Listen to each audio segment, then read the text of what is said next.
Hey up and welcome to another episode of Last Cast. Today join us back up at the reservoir hilltop just outside Slowett, and we're going to run through a simple approach to waggler fishing. Basically today I'm looking to do sort of a tutorial, pretty much looking at every sort of element of still water waggler fishing on a venue such as this, but equally the things we'll cover will apply to all your commercial venues, things like that. Today target fish pretty much after roach, perch, maybe the odd skimmer if we're lucky. So as I say, we'll have a quick look at the kit that I'm going to use. When you're waggler fishing, the length of rod's obviously going to dictate the distance that you're able to cast and how quickly you can pick up the line. So on a bigger venue, traditionally I'll use a longer rod, smaller venues, shorter rods, things like that. Again, governing sort of like the length that you're casting. Today, I've got a 14-foot light action waggler rod, nice and slim, quick crisp action to it, so nice for picking up line at distance, because we're going to have to fish a fair range out today to get into some deeper water. Coupled that dead simply with a 3012 size Daiwa TDM. Any sort of 3000 size reel is ideal. These are nice ones, and we'll do a review on these. If you check out actually the Bobble TV2 sort of sister channel to this, we'll review these and give you a bit more of a rundown on why I use them for this kind of fishing, so it's worth checking that out. But that's my reel of choice for this kind of fishing. Nice wide spool for casting, perfect for this kind of work. In terms of the line that we've got on there, we've got 4 pound Daiwa TDR. Nice thin line, only about 0.14, or sorry, it's 3 pound even, 0.14 diameter. Again, the lighter lines just help you cast smaller floats and allow you to have more delicate presentation. So dead simple stuff really. Anything sort of 3-4 pound will be perfect for it. I've not plumbed the rig up yet, so I'll quickly run through what I've got on the line before I go through plumbing up the rig. But it's dead simple. Just give myself a little bit of extra line. What I do is, especially if I can catch the float, is I like to work out the distance that I'm going to fish by basically making the decision based on my catapult and how far I can fish out. If I'm looking to fish nice and close and feed by hand, then that's fine. But on a day like this, on a big venue, I've actually used the catapult, fired out some bait and seen what sort of the limitations I have, how far I can fish out. Because it's a sloping bank away from us, I'm looking to get into deeper water, so little things like that to pick up on as well. But in terms of the rig, I've not plumbed up yet, as I say, because I've had to find the range, but the float, as you can see there, is just locked on at the moment by 2 number 8 stots, and I use those purely so I can move them up and down the line nice and easily to find the depth when I'm plumbing up. As I say, we'll show you that in a second. Around the float there, you can see we've just got a standard Drennan waggler adapter, nice and simple, allow you to change floats without having to break down the rig. And the float that I've chosen to use today is one of these Drennan glow tip antenna floats. Perfect floats for registering bites on the drop, especially when you're roach fishing, again like we're doing today. You can see there's the banding on there as well, so we can follow the shot down. Once I've rigged it up, I'll basically explain a bit more about how that works. Moving down the rig, I've not actually started with a swivel to connect the hook length on. I'm just using loop to loop today. Again, it allows me to use smaller shot near the hook length, so I can use stuff that weighed less than the smallest size swivel. A bit more delicate on the presentation front. But if I'm in and out a lot or catching a lot of fish, then I will actually incorporate a swivel at that point. But as I say, loop to loop for the time being, and that's down to a 10-inch hook length of 095 Drennan Suplex fluorocarbon, which I like to use for waggler fishing, nice and stiff, but equally, especially on clear venues, I've got a lot of confidence that the fish can't see it as well, so nice and refined. And that's down to size 20 Kamasan B560. My go-to hook for pretty much all my waggler fishing on natural venues. From on commercials, I'd usually choose a B911, bit stronger, something like that. But on natural venues, a B560 is perfect. So in terms of the baits today that we've got, keeping things dead simple, as I say, we're not fishing miles out, but we're having to fish a fair distance. So the waggler choice of that pattern's actually a 4BB. So the baits that I'm going to have to use kind of dictate that. I can't really get away with firing pinkies, that kind of range. So I've got a pint casters there, nice and fresh, and they'll go a bit further than maggots. Perfect bait for drawing in the big roach. So I think today what I'll do is put out a small bed of casters and hemp before I actually start introducing maggots over the top. As I said there, I've got the hemp seed as well. Again, perfect holding bait for roach. Get plenty of that in the peg. Not too much food content, but loads of attraction off it. And then for hook bait and general loose feed, I've got a pint, well about 2 pints, sorry, of red maggots with a few whites in there as change hook baits. Again, keeping things dead simple. Obviously, in certain circumstances, you can complicate it a bit more by using ground bait, corn, things like that. But natural venues like this, keep the bait choices nice and simple. One thing to note as well on my side tray while I'm there is the catapults that I've got. As you can see, I carry a really wide range of catapults. Again, things like that allow you to sort of dictate the distance that you fish. Catapult I'm going to use today is quite a powerful one. It's Kamasan River Catapult. Nice big pouch on it. Again, going to be feeding a decent amount of bait today because there's quite a few fish in the reservoir. But nice strong elastic, again, getting a bit further out. You've also got options of things like these Drennan ones, slightly finer elastics, more sort of for pearl fishing, but when you're fishing very small wagglers on things like canals, those are the catapults to go for. So I'd always advise buying a couple of different sizes of catapult just to give yourself that variation on sort of the venues that you'll go and fish. So I'd say that's pretty much everything looked at now. So what I'll do now is go about how I'd start a session off on the Waggler in terms of plumbing the rig and shotting it. So we'll cover that now and show you exactly what I'm doing. Right, so we're now going to plumb up the peg. As I said in the intro, I've not actually shotted the rig. All I've got locking that float on there is 2 number 8 stots. The reason being, as I said, choices stots purely because I can move them up the line nice and easy. But I want the float to have its maximum buoyancy to pull against the plummet, and that'll give me the truest reading of depth. The last thing you want to do is shot your rig fully and then plumb up, as you won't get the same sort of pop-up of the float to tell you exactly how far over depth you are. Obviously, if you're under depth, the float's going to sink anyway. But today we're looking to probably fish anywhere from 4 to 5 inches over depth. So I'll be honest, I've already had a quick plumb up just to make sure that I'm not a million miles off. And as you can see, we've got a decent bit of depth there. In terms of casting a plummet out, I'll have to stand up to do so. You don't really want to be sort of flinging these 1 ounce plummets out with an overhead cast, as you do run the risk of snapping your rod. Not the cleverest thing to be doing. So the way to cast them out is basically to stand up and use a nice underarm swing. Takes a bit of practice, but what you need to be doing is having the plummet just shy of the top rod of the first ring there, and that'll give you enough length in the rod, or enough length of line, sorry, to start to compress the rod in order to catapult that plummet out. And it's just simply a case of flicking that through and trying to line up with a far bank marker. As you can see, nice gentle lob, send that float out. And then again, I'm looking at a certain area to fish because that's where I've fired my bait out to sort of give myself an idea of where I'm going to be fishing. As you can see there, that float's popped up immediately, and you can see that because it's on a slant, that it's actually on a tight line to the plummet there. So that means that float's pretty much a float length over depth, which is about 4, 5, 6 inches, something like that. I will be looking to fish a little bit further past the float than where it is there, but that's generally the depth that I'm looking for. I've plumbed around, as I say, and I know that it's a gentle slope out there. Further out to go, it drops off by another couple of inches or so, so that means that the float's fishing perfectly. I'm looking to start fishing just over depth, dragging, as I say, 3, 4 inches of line on the deck, just purely to make sure I've got a chance of catching sort of bonus fish like skimmers and perch. Again, if I was just going for roach, I'd look to fish up in the water, but again, making these sort of choices at the start of the session allows me to pretty much catch whatever's in front of me. If I do start missing lots of bites, then I can shallow up. So that's the plummet choice. One thing that I will notice, I've used a heavy plummet there. Say if I found out that the depth, or where I'm fishing, sorry, is full of silt, then I'll actually go to a lighter plummet, something like a 14 gram rather than a 30 gram. So it's always useful to have those in your box. The next thing to do once you've plumbed up, before you actually shot the rig, is take a note of where the float is sat. So put the hook in the first rod eye and take a note of where the float is sat in relation to the rod rings, as that's sort of like your way of marking the depth, as you would do so on a pole with the top kit piece, Tipex, something like that. You can equally mark it on your rod, but as I say, today that's one eye from the joint to the top section of the rod, so I know that's my basic sort of starting point. So as I say, that's how you basically plumb up with a Waggler. Fairly simple, requires a bit of practice in terms of the casting, but once you get used to it, you'll learn how to cast it and you'll be able to work the plummet around the peg nice and effectively and give yourself a nice reading of sort of the depth and the layout of the peg. So as I say, that's everything looked at now. So it's now time to shot this float up and then we'll be ready to start fishing. Right, so like I've said there, we've plumbed up, sorted everything out, rig-wise, tackle-wise, things like that, and I've shotted the rig now ready to start fishing.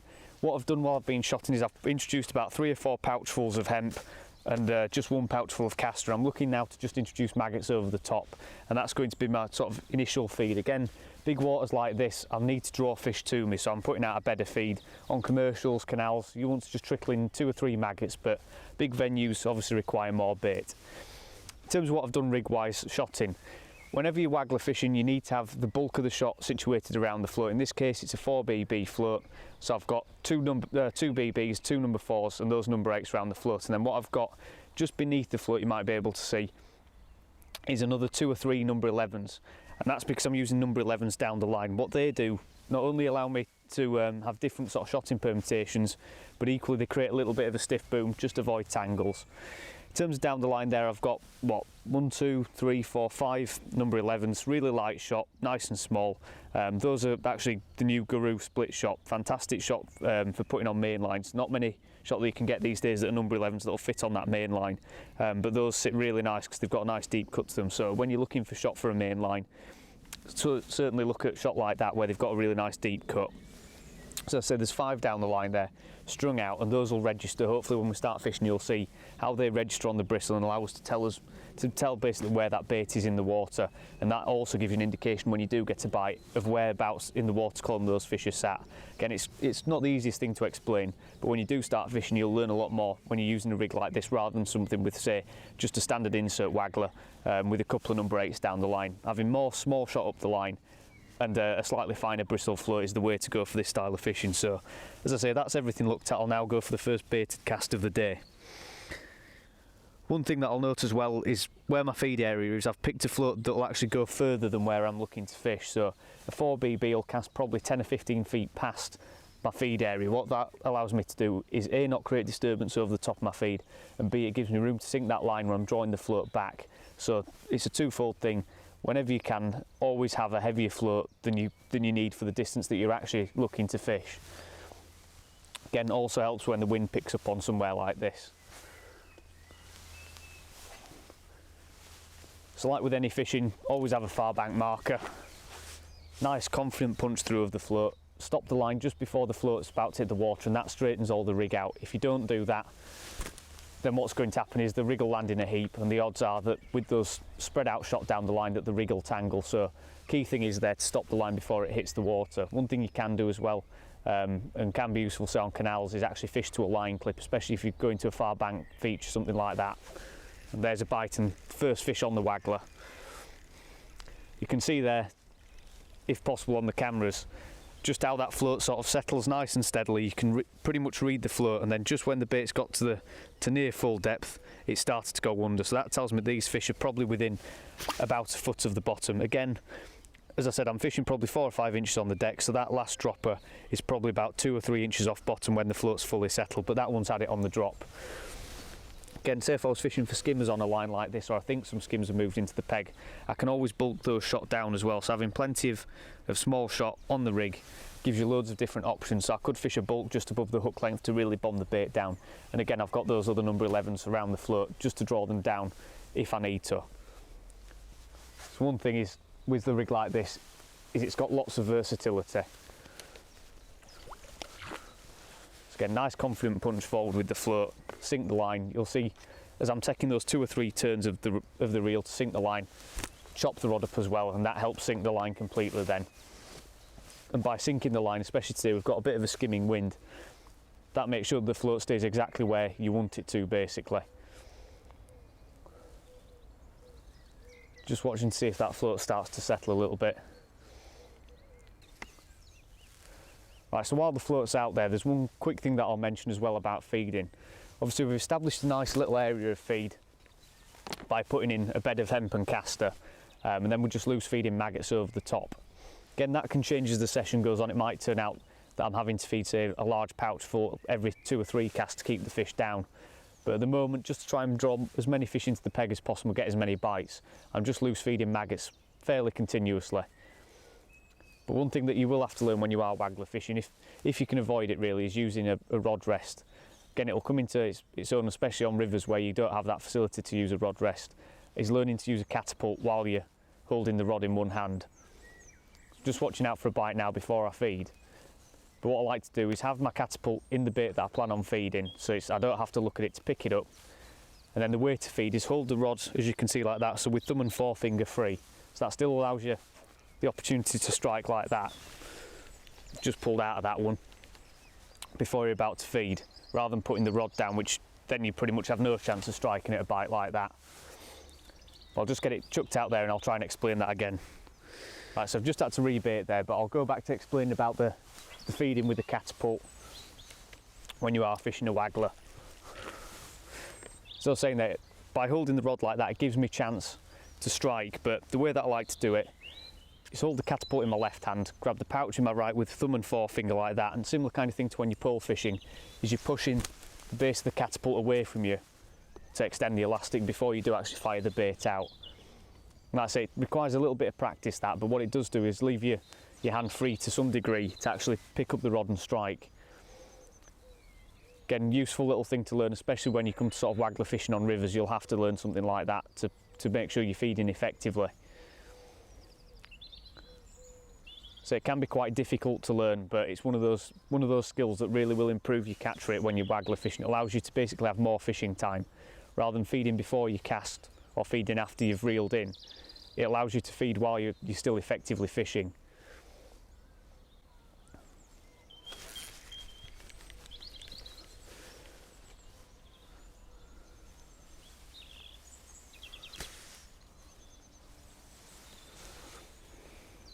So like I say, we're starting to get a few bites now. Maggot's all right for another cast there. So that's sort of 90% of waggler fishing on still waters that we've covered there pretty much. Right through from the feeding to the rigs and all that kind of carry on really with it.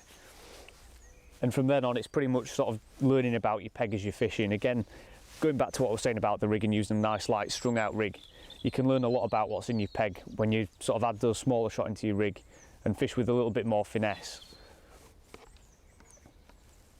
Say for example I was getting the bulk of the bites on the bottom and I was catching quality skimmers, then I'd know next time to come here with a much more heavy waggler with a bulk shot down a bit more.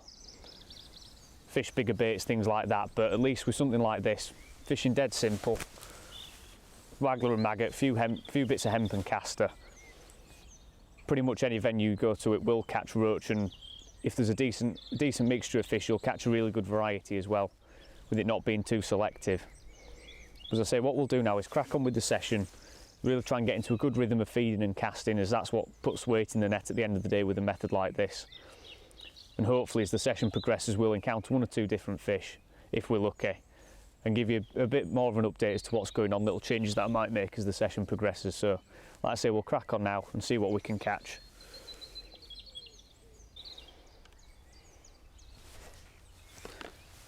Right, there we go, there's another fish on the waggler now. It's interesting that bite on this cast, it's been when the floats reach full depth and settled. Again, using those strung out shot allowed me to read that. So it's quite interesting. It could well be an indication that those fish have actually settled on the bottom over my hemp seed and caster sort of feed area that I've put down there. Again, it doesn't look at the moment like the fish want to come up in the water. It might be that as we're drawing into evening we might get a few more bites on the drop.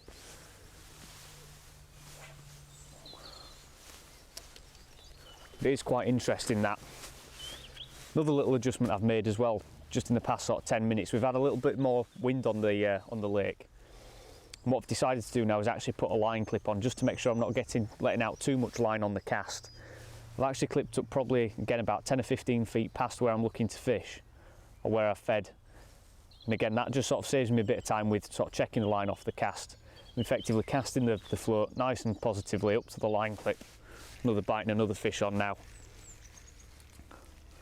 And that straightens the rig out and makes sure that there's absolutely no slack line whatsoever for the wind to pick up. So again, when the wind does really pick up on any venue, what I tend to do is step up in float size, but first I'd try actually fish into a line clip to get the rig to straighten out. One thing you'll notice as well there is on the strike. Again, we're sort of doing this video a bit more for the beginners as well to waggler fishing. You need to be nice and crisp on the strike, but not pick up the line like right behind your head. It's a nice crisp strike to pick up plenty of line. And quite often if you're missing lots of bites, what that'll tell you is you need to consider looking at using a longer rod. Again, say if I was fishing at this range today with a 10-foot rod, I'd expect to miss probably sort of 60–70% of the bites. I could get away with using this rod at its 13-foot version, but I've decided again to go for a 14-foot for a couple of reasons. Firstly, the wind, and it makes casting easier, but also when there's a bit of a skim on the water, I do like to use a slightly longer rod to pick up that line a bit quicker. Again, on days like this where the fish aren't feeding really aggressively, it can really pay dividends that you'll hit a lot more bites if you do use a longer rod. And again, for fishing small wagglers on natural venues like this for small roach, fast biting fish and shy fish. Certainly you want a fast action rod as well. Again, quite often a lot of the rods these days, now that companies are bringing out, especially Waggler rods, are more geared towards fishing on commercials, so much more through action, much more forgiving.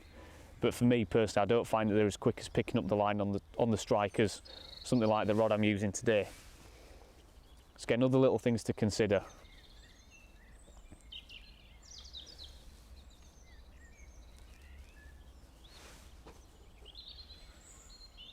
Again, getting the odd little indication there.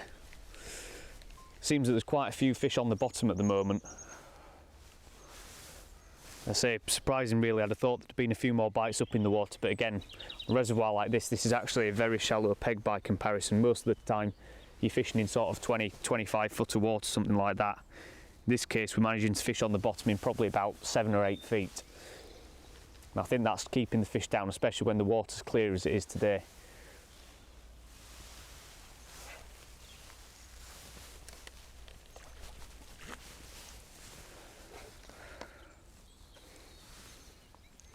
So not the best cast in the world that time. Wind just caught it a little bit, but there's another valid point as well that I almost forgot to mention. Again, if you're fishing with a far bank marker in mind as we've got today, you can cast around it within reason. But one thing that I always like to make a point of is no matter where the float goes, I never really feed to the float. I always feed the area that I want to feed, if that makes any sense. What you don't want to be doing is casting your float all over the peg, biting another fish on there. What you don't want to be doing is casting all over the peg, and then by doing that, following the float with the feed basically, and then feeding all over the place and effectively splitting your fish. If you miss a cast, it's not a problem, like in that case I've actually still caught there. But I'm making sure that I'm still feeding in line with my far bank marker rather than where my float is. And by doing that, it allows you to establish the peg a bit more, get a bit more feed going in the same area. As I say, you're just building the shoal of fish then. It's quite an easy mistake to make, is get carried away and just aiming with your catapult at the float. But again, by using a far bank marker and in some cases actually using sort of the reflection of things on the water, it can be very useful then to tell you where your feed should be going.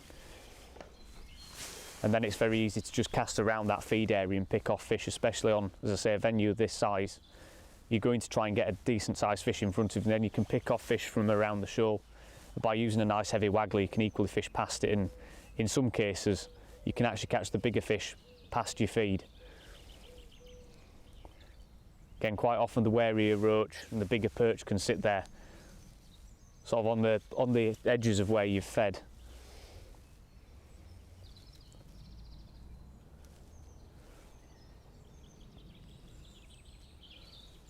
It's getting the odd little indication there. You can see the float's just lifting ever so slightly at times. So there's definitely 1 or 2 fish down there.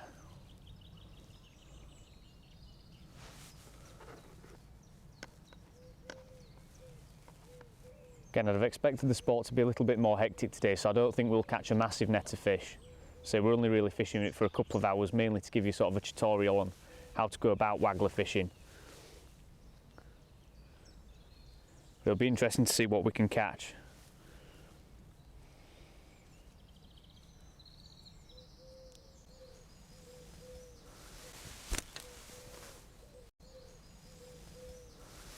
Right, there's another nice fish on the waggler. Really positive bite that time. Nice little stamper roach to be catching these. Again, when the weather warms up a little bit, you'd want to be catching them really nice and quick, and in some cases here, as we've done in past episodes, we've actually caught them on the whip. But this time here, it does seem to be that the fish want to sit that little bit further out, and interestingly, the further out that I managed to cast, the quicker they seem to be having it, so I think they are just backing off that little bit away from the feed. Again, obviously as the year wears on a little bit longer, the fish will, especially on natural venues, will see more anglers bait and they get more used to taking it, so you'll get much more aggressive bites, generally catch more fish as well. And again, I keep going back to it, but starting nice and light on the waggler just means that we're getting these bites. Whereas if we'd started using heavier gear, we might have to wait a little bit longer, get the fish's confidence up a little bit more through feeding before we'd get catching properly, really.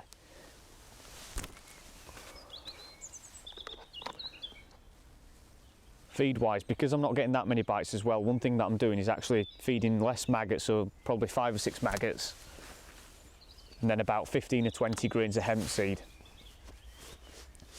Again, the hemp's obviously got less food content than the maggots, and it's a better sort of holding bait for them really. Just putting in the maggots sort of to imitate the hook bait as best I can. A little bit of an indication there. But I'm putting in the hemp because it creates a nice noise on the surface, but equally goes to the bottom and settles, and as I say, with all the oils and things like that, it does draw fish really well.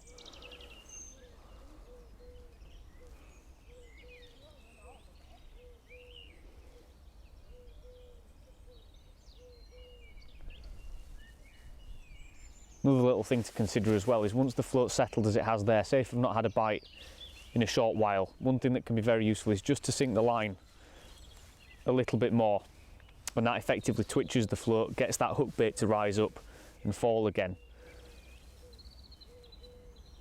Certain circumstances that can be really effective, especially when you're fishing shallow, is if you miss a bite off the back of your feed, just draw the float back in and that'll bring your hook bait up and effectively you're fishing again without having to recast.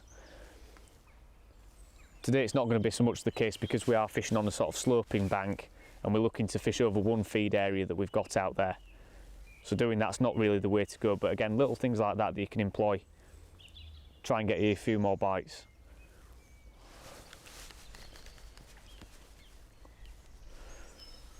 One thing that I will do as well, especially on a big venue like this, another little thing to note is I'll recast quite frequently.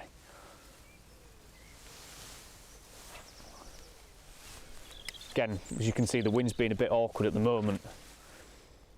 What it does mean though is by recasting, sinking the line and resetting the float, not only are you getting the bait to fall back over your feed area, but equally you're making sure that the line's tight to the float. Again, if you leave the float out there for any length of time, eventually you will start to get a bow in the line. And especially in an instance like this where we're using quite light floats, quite refined rigs, that's not what you want because that'll result in you missing bites, and not only that, it'll drag your float through the peg in an unnatural fashion. And again, on natural venues like this, you do need to be trying to imitate your loose feed as closely as you can be.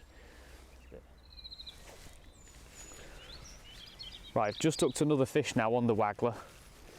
Again, interestingly, fishing short of the feed or in the middle of it, it's not really brought any bites, and then immediately I've gone about a couple of feet past it, and this is a nice little hybrid. Again, not a big fish, just netting it because we're only on light lines and small hooks. That's a lovely little fish to catch. And that pretty much goes to explain what I was saying about slightly better fish can sit off the back of the feed. Again, we're not after massive fish today. If I was, obviously I'd step up in hook length and hook size. But those kind of stamp fish just seem to sit back off the feed a little bit more. Again, in warmer weather when the fishing picks up, those kind of fish will sit right over your feed and bully everything else out the way. Especially the sort of the small roach that you've seen us catching so far. But this time of year, it's quite the opposite. They do seem to be a little bit more wary. Could be as well, there's quite a few pike and big perch in this this reservoir. That we've had one or two of those move over the feed area and spook a couple of fish. Bites did go quiet for a short while, but again, in some instances that can be when the bigger fish are moving in. So just to sort of reiterate what I'm doing there, you can see it from that feed as well, that where my feed area is and where I've actually positioned the float for this cast. Again, I'm not looking to move that feed area, I'm looking to establish it and then fish around it. As I say, just by fishing, there's another bite. By fishing past it, seems that's where the better fish or more fish seem to be sitting.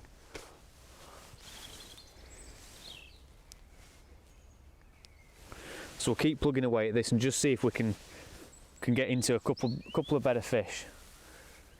Check the rig slightly. Yeah, it's fishing all right.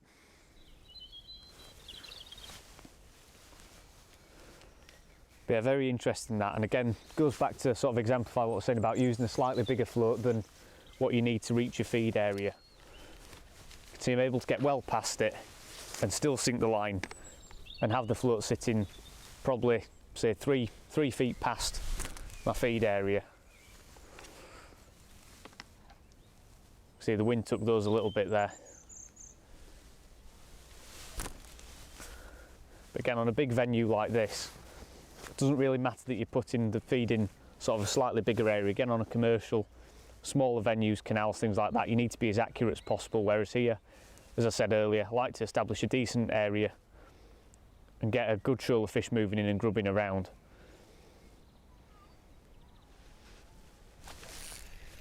Another fish on now.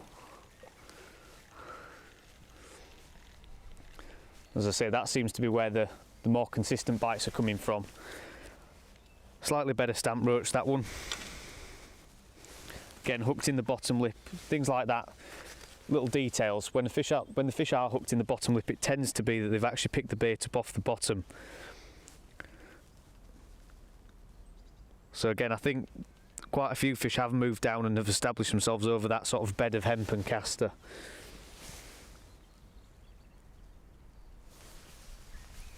So hopefully if we keep carrying on with this, keep fishing just slightly past the feed area, maybe off to one side as well, we might be lucky enough to catch a skimmer or two.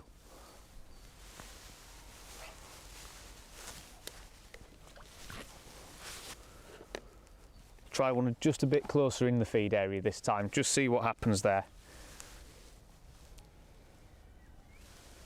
Again, as the session goes on, or the few hours that we've got today really, is the fish might gain a bit more confidence, start competing over the feed area more rather than sitting back off it. As I say, we've only been fishing for about an hour now. There's another bite. Does seem there's one or two fish turning up now. As I say, we'll keep plodding away with this, see if we can hook one or two better fish. As I say, hopefully so far we've covered enough little bits and bats about waggler fishing to give you a few ideas as to how to get started. Right, so we're getting well into the little sort of short session we've got on the waggler today down at Hilltop. And one thing that I'm going to do now is just try and see, as you can see the day's getting on a little bit, is just see if I can get a couple of bites on the castor. As I say, I put quite a bit in the initial feed and I've sort of refed with a couple more pouchfuls of hemp and castor as well. Being that the day's getting on and we've had a couple more bites, so I think it's worth risking it and just seeing if I can bring a few better fish into the peg. Interestingly as well, I've also started catching directly over my feed area as well. Again, a bit later on in the day and with a bit more time as well, the fish will eventually move on to that feed area. And once they settle there, obviously that's when you start getting a few better fish. We've already had one hybrid and a tiny little skimmer as well over it. So at least we're getting a few bites, but oh, there's a bite straight away and a fish on the castor. So again, little things like that do tell me that the fish are actively eating the castors that I have fed as well. Same kind of stamp that we were getting on the maggot, that one, but again, at least we're getting a few bites and it shows that they are actually eating the castors off the bottom. So that hook bait had definitely reached full depth before it was taken there. So again, little things like that you can learn quite often tell you that, say next time you can get away with using a bulk down rig, fishing a bit heavier onto the deck as well. Again, lends itself to sort of catching a better stamp of fish, that as well. So again, little things to think about.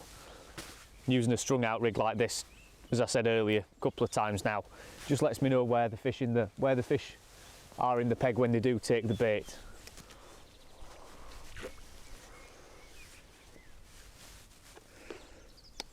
Again, just keeping up with the loose fed maggot over the top.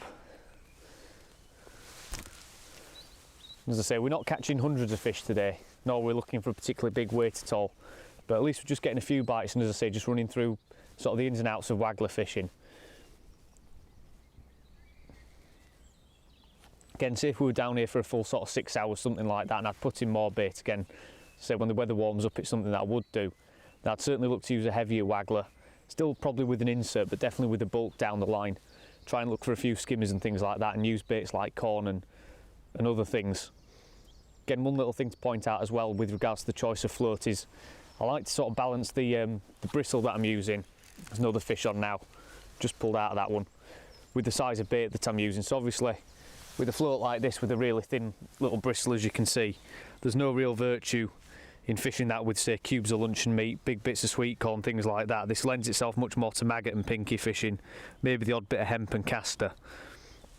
Say if I was fishing with corn, something like that in somewhere on this venue, then I'd look to use a much heavier set float, probably a bodied waggler with a much thicker bristle. Again, allows you to drag more line on the bottom, fish a bit more positively as well. And obviously with a thicker bristle float, you need to be using heavier droppers. Probably in a rig like this, use number 9s or 8s and something like that, rather than the 11s that we've got on with this rig.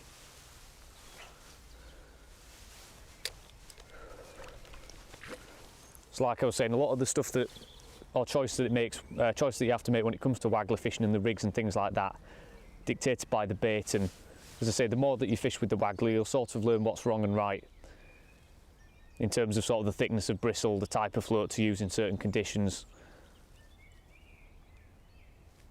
Just getting a little bit of an inquiry there on the caster as it's falling. And also sort of the pattern of the float as well. Again, when there's more chop on the surface, you want to be using a longer float.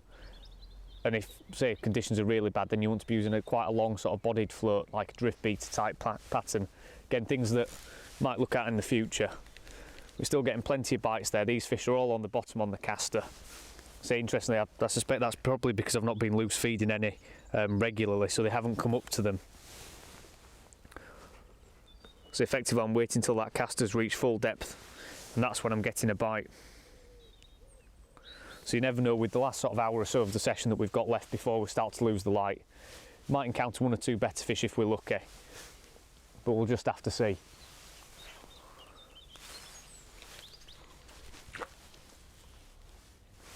Again, just casting around the feed area just a little bit. Again, this time of day obviously perch can start turning up in the peg as well, so if the roach do start to scatter a little bit, then what I will do is go back to fishing the maggot and fish that around the feed area, like sort of more towards the edges of it, and just see if there's 1 or 2 perch there to be caught. Again, whether we'll catch one or not really sure. Another roach on the caster there. So it's just good spot, getting plenty of bites, catching fish like this. So we'll get him popped in the net, crack on, and like I say, we'll keep you updated if we hook anything better before we conclude the session. Right, so as you can see now, we're getting towards the end of the session, losing the light as well a little bit, so it won't be long before we're looking to wrap it up. We've probably got 5 or 10 minutes at best before we look to conclude the session, but quick little recap as to what's been going on in sort of like the interim time. Been getting pretty much a bite of chuck. Basically it's been a roach pretty much every cast. I've had the odd perch and the odd little hybrid as well. Again, just nothing massive, but good few fish. Couple of little changes I've made to the rig though is because we're getting so many bites, I've decided to shorten that hook length down to just 6 inches now, just to make sure I'm getting much better registration on the float and connecting with a few more fish. This might be a better stamp of fish, this one. This looks like another one of these hybrids. And what I've also done, actually that's a very small, yeah, actually it's a hybrid, that one. What I've also done is up the hook size now to a 16. Again, just helps bomb that bait down to the bottom that little bit quicker with it being heavier, and obviously helps hook a few more fish. Again, still on single maggot, and it just seems that the better stand fish now have moved into the peg as well, pushing out sort of the smaller roach. As I say, it's a real shame that we're going to lose the light soon and we'll have to wrap up, but again, one of those things. If it was obviously fishing like this on a normal session, more sort of midday kind of thing, I'd certainly be looking to step up in the hook bait size that I'm using. Probably look to use double caster, corn, sections of worm, things along those lines. As I say, single maggot seems to be working just perfectly at the moment. Getting loads of bites and equally catching a little bit of variety, which is nice, because when we started it was looking like we were just going to be catching roach and nothing else really. See how positive the bites are there. Again, a lot of that's down to how short of a hook length I'm using. See how they just register nice and quick on the float.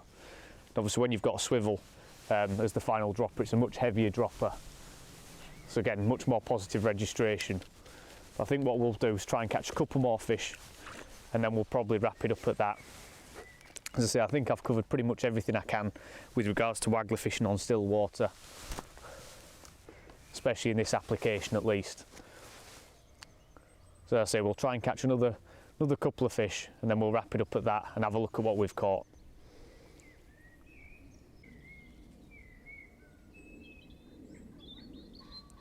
So there's another little indication on the float there, a little bit of a lift. So any second now I'd expect it to go under. It looks like there's one or two better fish down there now. After that last little hybrid, quite often they can move in with some skimmers and sort of better hybrids, about a pound, things like that. Those are quite often the fish that will show up at this time of day and give you these kind of indications. A little bit of a lift there. There's definitely one or two better fish around. It seems that the roach bites have disappeared. Well, like I say, because we're losing the light, I'll try and catch one more for the last fish of the session. With any luck, it'll be a skimmer or a hybrid, and then we'll have a look at what we've caught. So there we go, that's another bite and another fish. See, not a massive one, but I think we'll probably have to call this the last one because we're losing the light now. Another one of these roach. They seem to move back into the peg after those couple of hybrids. But a nice little roach. You see lovely colours on him. Get him popped in the net. As I say, we'll have a look at what we've caught and conclude the session at that. Right, so as you can see there, that's our final net of fishing. Just a few hours fishing on the Waggler. Probably a good 5-6 pounder fish there. Mixture of roach, couple of perch, and probably about 5 or 6 hybrids as well. So cracking little few hours. Nice to just catch fish on simple tactics, and I say hopefully the things that we've covered today in terms of Waggler fishing, little choices with the rigs, alterations you can make with your feeding, little things like that will help people, especially beginners, get started with Waggler fishing, and maybe some people answer a few questions as well. So like I say, it's been a fantastic little session here at the reservoir. Probably won't be long before we're back up here for another video, but as I say, it's been a cracking little session, so we'll get these released. And as always, thanks for watching. Don't forget to subscribe, and we'll see you on that next episode.